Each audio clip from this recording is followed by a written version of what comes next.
Although আমি 8.5 দিছি but I am satisfied. So অবশ্যই আমি তাদের আপনাদের সাজেস্ট করব। At least কথা বলে দেখেন। সত্যি কথা বলতে হ্যাসেল কম ছিল। আমাকে তোমার অ্যাডমিশন নোটিস জেডব্লিউ এবং তোমার ভিসা রয়েছে এখানে হাতে। আসসালামু আলাইকুম, এয়ার এডুকেশন থেকে আমি মিনার। আজকে আমাদের সাথে রয়েছে Khairul Islam. Khairul Islam China top ranking government university Chongqing Jiaotong ইউনিভার্সিটিতে সেকেন্ড ক্লাস প্রেসিডেন্ট স্কলারশিপ নিয়ে অ্যাডমিটেড।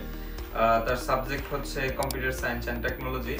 তো তার সাথে আজকে গল্প করব তার ভিসা সাকসেস স্টোরি নিয়ে। তো ফার্স্ট অফ অল আমরা তার সাথে পরিচিত হইনি। খায়রুল, তোমার সংক্ষিপ্ত পরিচয়টা আমাদেরকে দিও। আমার নাম খায়রুল ইসলাম। আমি আমার বাসা বগুড়াতে। আমি আমার ডিপ্লোমা শেষ করছি মালয়েশিয়া থেকে। তারপরে আমি বাসায় এখন আমি আর কি চায়নাতে যাওয়ার জন্য আর কি অ্যাপ্লাই করছি যাতে ব্যাচেলর আমি সেখানে করতে পারি। ওকে, তো তুমি মালয়েশিয়াতে ডিপ্লোমা করার পর তোমার কেন চিন্তা ভাবনা হলো যে তুমি চায়নাতে পড়াশোনা করবা? কারণ মালয়েশিয়াতে অনেকে যায়, অনেকে সেটেলমেন্টের একটা ব্যাপার আছে, জব করার সুযোগ সুবিধা আছে, অন্যান্য কান্ট্রিতে মুভ করার সুযোগ সুবিধা রয়েছে। তো সবকিছু বিবেচনা করে তুমি চায়নাটাকে কেন পছন্দ করেছো? চায়না আসলে এখন হলো যে আইটির বিষয়টা, আইটিতে চায়না সবচেয়ে এগিয়ে। আইটি এখন আপনি যেখানে যান না কেন চায়না সব জায়গাতে এগিয়ে। তাদের ইনভেনশন, ইনোভেশন সবকিছু নতুন নতুন, যেগুলো অন্যান্য দেশের সাথে পারতেছে না। যে কারণে আমি আর কি চুজ করলাম চায়না, যে চায়নাতে একটা ট্রাই করে দেখা যাক যদি আর কি কিছু একটা বড় কিছু একটা করা যায় আর কি আইটি নিয়ে। তো কম্পিউটার সায়েন্সে কেন অ্যাকচুয়ালি তোমার ড্রিম কি, মানে এইম ইন লাইফ কি অ্যাকচুয়ালি? আসলে যখন আমি ছোট ছিলাম তখন থেকে আমার বড় ভাই আছে, তিনি মানে কম্পিউটার নিয়ে আর কি সব কিছু করেন। তিনি একজন সফটওয়্যার ইঞ্জিনিয়ার। তো তাকে দেখে দেখে আমি আর কি মোটিভেটেড হয়েছি। তারপরে আমার এই কম্পিউটার সায়েন্সে আসা আর কি, মানে কম্পিউটার রিলেটেড কিছু একটা কম্পিউটার রিলেটেড কিছু একটা করা। তিনি আমাকে দেখাতেন, তিনি যখন প্রোগ্রামিং করতেন কি নতুন কি কি করতে পারতেন। সো সেখান থেকে আমার একটা মোটিভেশন যোগ হয়ে গেছে। তোমার ডিপ্লোমা কিসে ছিল? কম্পিউটারে ছিল? ডিপ্লোমা ছিল আইটিতে, ইনফরমেশন টেকনোলজিতে। তাহলে এটা রিলেটেড আছে, খুবই ভালো। তো ভবিষ্যতে ভালো কিছু করো। আর তোমার অ্যাডমিশন নোটিস জেডব্লিউ ভিসা সবকিছু আমাদের হাতে রয়েছে। তো তোমার কাছে আমার আরেকটা কোশ্চেন হচ্ছে, বাংলাদেশে অনেকগুলো এডুকেশনাল কনসালটেন্সি রয়েছে যারা হচ্ছে চায়না নিয়ে কাজ করে অ্যাকচুয়ালি। তো স্পেশালি তোমার বগুড়াতেই কিন্তু অনেকগুলো রয়েছে। তো তুমি সবকিছু ফালাই রেখে, সবকিছু বাদ দিয়ে এয়ার এডুকেশনকে ঢাকা থেকে পছন্দ করে নিলা এবং এয়ার এডুকেশন কি খুঁজে পেয়েছো?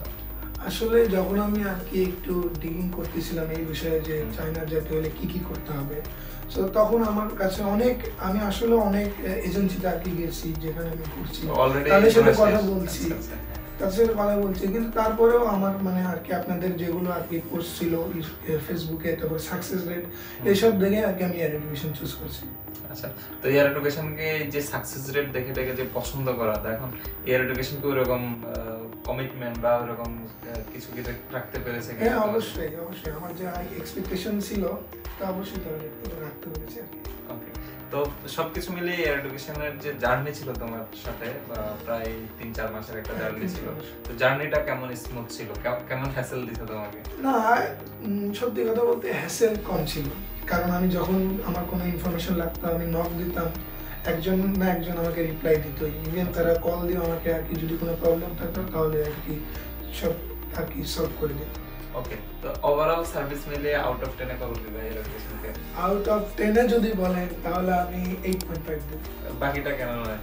বাকিটা মানে ওই যে কিছু টিচার থাকে না যে একবার 100 পাইলেও যে না ওরা একটু কমাই দিতেই হবে, মানে ওরা হাতে একটা নাম্বার রাখে, ওরকম কিছু নাকি? বাকিটা এরকমই, কারণ এখনো আমার যাওয়া হয়নি। আমি আসলে এখনো কিছু সার্ভিস বাকি আছে, আগে যাবো তারপর আমি ফুলটা দিয়ে দেবো। ওকে, এখন পর্যন্ত যে সার্ভিসগুলো নিয়েছে, এখন পর্যন্ত যে তোমার সাথে আমাদের যে জার্নি ছিল, তো এটা অনুসারে যেহেতু তুমি সার্ভিস দিছো, তো নেক্সট ইনটেকে যারা অ্যাপ্লাই করতে চাচ্ছে তাদেরকে কি এয়ার এডুকেশন রিকমেন্ড করবা কিনা? অবভিয়াসলি, ইভেন আমার কিছু ফ্রেন্ড অলরেডি বলতেছে কোথায় থেকে কি করছি না করছি। আমি বললাম এই ইনটেকে হবে না, নেক্সট ইনটেক। সো অবশ্যই আমি আপনাদের সাজেস্ট করব। এটা তো কেন করব? এয়ার এডুকেশনকে কেন রিকমেন্ড করব? অবশ্যই কারণ আমি স্যাটিসফাইড আছি। অলদো আমি 8.5 দিছি but I am satisfied. So আমি আরো সবাইকে সাজেস্ট করব যে এয়ার এডুকেশন আপনারা চুজ করেন, আপনারা কথা বলে অ্যাটলিস্ট কথা বলে দেখেন। ওকে, তুমি তো খুব দ্রুত ফ্লাই করছো, তো তোমার কাছে সর্বশেষ কোশ্চেন হচ্ছে, যেহেতু তুমি প্রসেসিং করার জন্য এডুকেশনাল কনসালটেন্সি অনেকগুলোতে গিয়েছো, এক্সপেরিয়েন্স নিয়েছো, তাদের সাথে কথাবার্তা বলেছো এবং সর্বশেষ এয়ার এডুকেশন থেকেও নিয়েছো, তো তোমার অ্যাকচুয়ালি এক্সপেরিয়েন্স শেয়ার করবো হচ্ছে যারা নতুন আপকামিং স্টুডেন্ট রয়েছে তাদের সাথে, যে একটা এডুকেশনাল কনসালটেন্সি পছন্দ করার জন্য কি কি পয়েন্টগুলো অ্যাকচুয়ালি খেয়াল রাখা উচিত? এটা ফার্স্ট অফ অল ডিপেন্ড করবে তারা কোন কোন কান্ট্রি নিয়ে কাজ করছে, আর তার যে ইন্টারেস্টেড কান্ট্রি তারা সেই কান্ট্রির কতটা গুরুত্ব দিচ্ছে আর কি, কতটুকু কাজ করতেছে আর কি, কতটুকু কানেকশন আছে তাদের বা ওই দেশের ইউনিভার্সিটি, এসব মেইন মানে সবকিছু দেখে শুনে তাদের একটা এডুকেশন কনসালটেন্সি পছন্দ করা উচিত। ভিসা হাতে পেয়ে কেমন লাগছে? অবভিয়াসলি ভাইয়া অনেক খুশি লাগতেছে। অ্যাডমিশন এবং ভিসা নিয়ে সব সময় করতে যে ভাই আমার অ্যাডমিশন করতে, হ্যাঁ অবভিয়াসলি আমি অনেক মেসেজ দিয়ে অনেককে জ্বালাইছি যে আমার কবে হবে অবশেষে এট লিস্ট তো বাংলাদেশ থেকে তো খুব দ্রুত ফ্লাই করবো, মেবি তোমাদের সেপ্টেম্বর 4 তারিখে মেবি ফ্লাইট। তো বাংলাদেশকে, এয়ার এডুকেশনকে, তোমার ফ্যামিলি মেম্বারকে কেমন মিস করবো, কেমন কি? অবভিয়াসলি মিস করবো। ইভেন আমি এখনই আজকে আমি যেহেতু সব হয়ে গেছে না, আজকে ঢাকা ছাড়বো, ফ্যামিলির কাছে ব্যাক করবো, তাদেরকে সময় দিব ইনশাআল্লাহ, তারপরে ফ্লাইট। আর অল্প কয়েকদিন আছে, সময় দোয়া থাকলো, দোয়া এবং ভালোবাসা সবসময় এয়ার এডুকেশনের পক্ষ থেকে। আবারও তোমার জন্য শুভেচ্ছা এবং অভিনন্দন, লাইফে উত্তরোত্তর সমৃদ্ধি কামনা করি। তো সাথে সাথে যারা নেক্সট ইনটেকে অ্যাপ্লিকেশন করতে যাচ্ছেন, এয়ার এডুকেশনের ঢাকাতে অফিস রয়েছে বাটা সিগন্যালে, রাজশাহীতে অফিস রয়েছে বাটার মোড়ে এবং চট্টগ্রামে অফিস রয়েছে সিটি কলেজের পাশে। সাথে সাথে আমাদের মালয়েশিয়াতে অফিস রয়েছে, চায়নাতে অফিস রয়েছে। আপনারা আমাদের হটলাইন নম্বরে যোগাযোগ করতে পারেন। আর চায়নার পাশাপাশি আমরা মালয়েশিয়া, ইউকে, অস্ট্রেলিয়া, কানাডা এবং ইউরোপের কিছু কান্ট্রি নিয়ে কাজ করছি। যদি আপনাদের কোনো ইনকোয়ারি থাকে আমাদেরকে মেসেজ করতে পারেন অথবা ডিরেক্টলি অফিস ভিজিট করতে পারেন। দেখা হচ্ছে এয়ার এডুকেশন। Thank you.